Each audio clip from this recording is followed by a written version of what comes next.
បាទជំរាបសួរពុកម៉ែបងប្អូនទាំងអស់គ្នានេះគឺជាបាបែលដែលយើងបានចាក់ដើម្បីត្រៀមបងយកទៅហាត់នៅផ្ទះណាបាបែលនេះមានគុណសម្បត្តិមួយយ៉ាង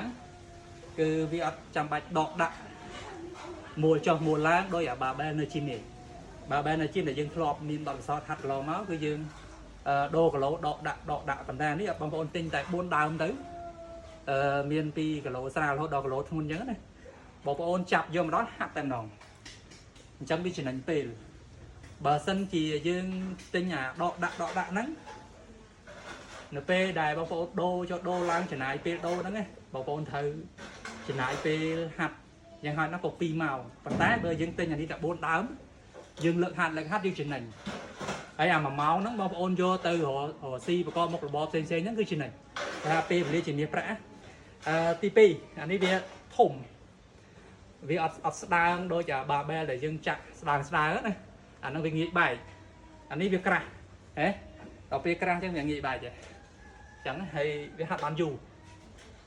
ចាប់ហាត់មកបងប្អូនដល់ចាប់ហាត់យកមកមាន4គូមាន4ដើមគឺចាប់ហាត់តែម្ដងអរគុណច្រើនជម្រាបលាជួបគ្នានៅវីដេអូក្រោយ